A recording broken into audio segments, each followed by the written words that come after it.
Jacob melihat sesuatu. Ada kalung emas di parit.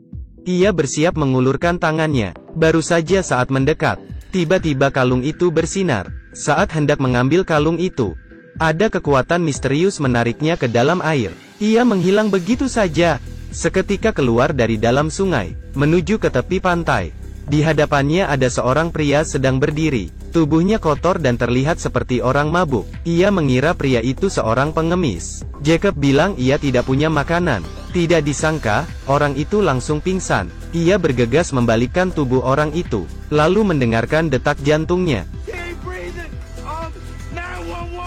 Tapi tidak ada satupun orang di sana. Cara satu-satunya hanya memberi pernapasan buatan. Baru mau lakukan. Tercium bau mulut orang itu. Penasaran, apa yang baru saja ia makan? Tiba-tiba terpikir satu cara, mengeluarkan semprotan mulut dari sakunya, menyemprot ke mulut orang itu. Ia pikir orang itu sudah mati. Untuk membalas budi kebaikan Jacob, orang itu membawanya pergi, memberinya kelinci yang sudah matang. Melihat masih ada darah, Jacob hampir muntah. Sebelum pergi, ia mengeluarkan uang untuk orang itu. Orang itu tidak tahu apa ini, dan melemparkannya ke dalam api. Jacob berlari, karena melihat ada istana. Lalu ia ingin mencari tahu, tapi ia dihadang pengawal. Ditanya dari mana asalnya. Dengar ia berasal dari Normandia. Pengawal tanpa ragu melapor ke raja, mengizinkannya masuk ke istana. Apa yang terjadi? Jacob datang ke zaman kuno. Melihat isi kota di sana, ia mengira ini kostum drama. Ia menemukan seorang wanita cantik, lalu datang berkenalan dengannya. Berta bilang ia pelayan di istana. Saat sedang mengobrol, prajurit raja dari belakang datang, lalu memeluk Berta. Jacob tidak tahan melihat sikapnya, lalu menegurnya. Tapi pengawal itu mengancam akan potong lidah Jacob.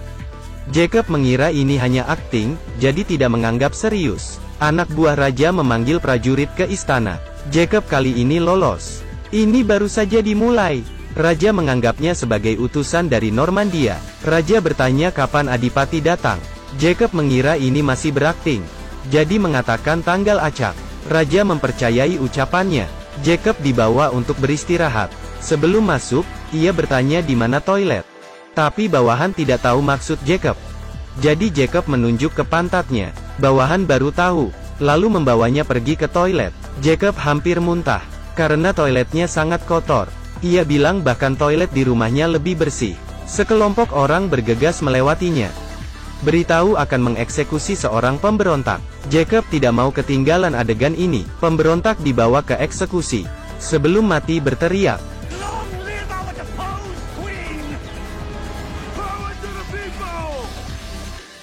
seketika semua orang tertuju padanya. Ia tidak bermaksud untuk mengganggu syuting. Penjaga tanpa ragu mengambil kapak. Kepala berguling ke kaki Jacob.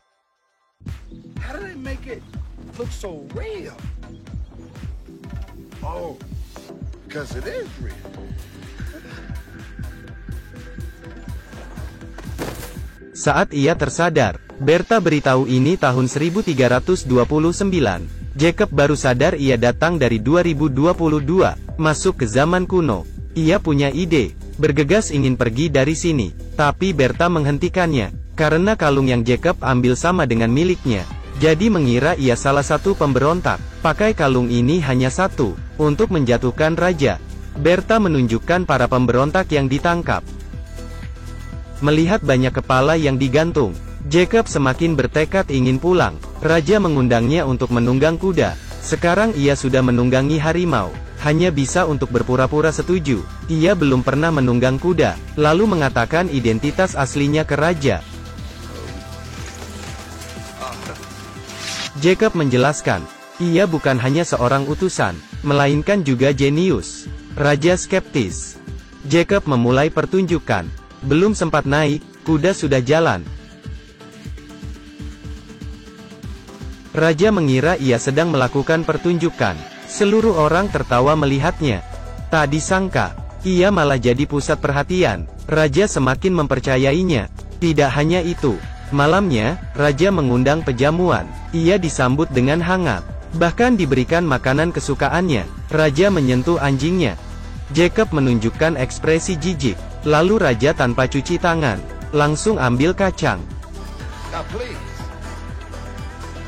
untuk diberikan ke Jacob. Jacob dengan bangga bilang ia berlatih menari selama 2,5 tahun. Mendengar perkataannya, raja menyuruhnya menari. Jacob tampil dengan percaya diri.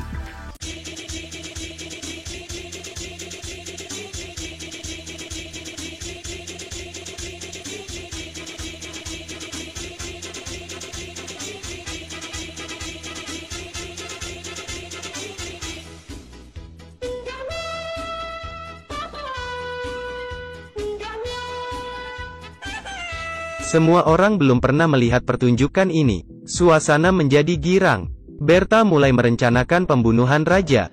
Raja masih bernyanyi dan menari, sama sekali tidak menyadari jika ada bahaya. Berta menarik Jacob dari belakang, tanpa sepatah kata pun, langsung mencium bibir Jacob.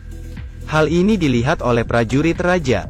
Ia mengambil pedang untuk membunuh Jacob. Jacob mulai melarikan diri ke atas, tapi ternyata buntu. Di saat itu, pembunuh bayaran berada di samping raja, sudah mengeluarkan pisau.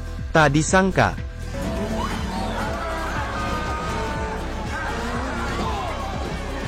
Jacob menyelamatkan raja. Hal ini, raja langsung menunjuknya sebagai pemimpin. Prajurit sebelumnya turun jabatan, karena posisi ini membawa bencana untuk Jacob. Malam itu, putri diam-diam datang ke kamar Jacob. Keduanya mengobrol sambil berbaring. Jacob tidak berpikir akan ada bahaya datang. Raja datang ke kamar Jacob, tidak sengaja melihat putrinya dan Jacob. Jacob juga kaget, karena melihat putri berada di ranjangnya. Jacob segera ditarik keluar. Ia mulai membodohi raja bilang dirinya seorang penyihir. Tapi orang tidak percaya sama sekali. Saat siap untuk dieksekusi, sebuah roket ditembak. Pemberontak menyelamatkannya. Berta menyiapkan kereta, menyuruh Jacob melompat. Jacob tidak sengaja jatuh dari kereta. Prajurit memerintahkan bawahannya untuk menutup pintu, tapi mereka berhasil melewati pintu, berhasil tiba di markas pemberontak. Di sini ia bertemu pengemis waktu itu. Dengar Berta, ternyata ia seorang petarung terhebat. Jacob hanya ingin pulang, meminta Berta ikut dengannya ke tahun 2022, tapi Berta menolaknya. Ia hanya ingin membunuh raja. Jacob datang ke tempat awal ia datang. Setelah berpikir panjang, ia memutuskan untuk bantu Berta, lalu kembali ke markas. Tapi semua orang menghilang. Berta ditangkap.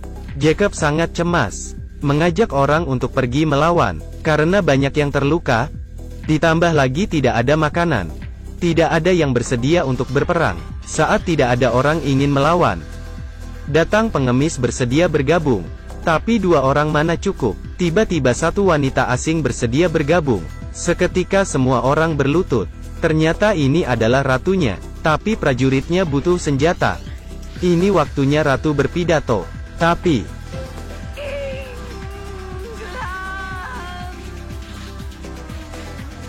pidato seperti ini mana bisa berhasil.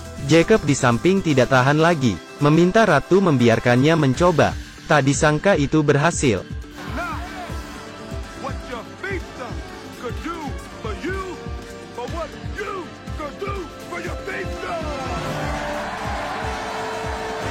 Ia berhasil membangkitkan semangat semua orang. Jacob mulai memimpin mereka. Pelatihan dengan cepat berhasil.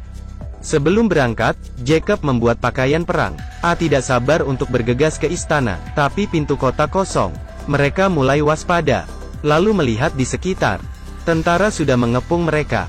Bahkan di luar kota juga ada. Pertarungan dimulai. Kedua tim saling melawan. Jacob bergegas datang. Ternyata raja sudah melarikan diri. Jacob mengejar, lalu melepas api ke prajurit istana. Para prajurit terkejut dan waspada. Tapi belum 3 detik, Jacob tidak menyerah. Ia menyerang musuh. Saat yakin kemenangan akan diraih, prajurit raja menembak mengenai dada pengemis. Ia juga menangkap Berta. Jacob bergegas mengejarnya. Pertarungan keduanya dimulai.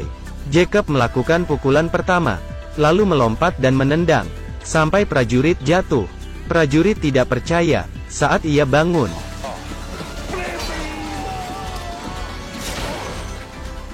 Jacob berhasil mengalahkan prajurit, lalu bergegas ke Bertha.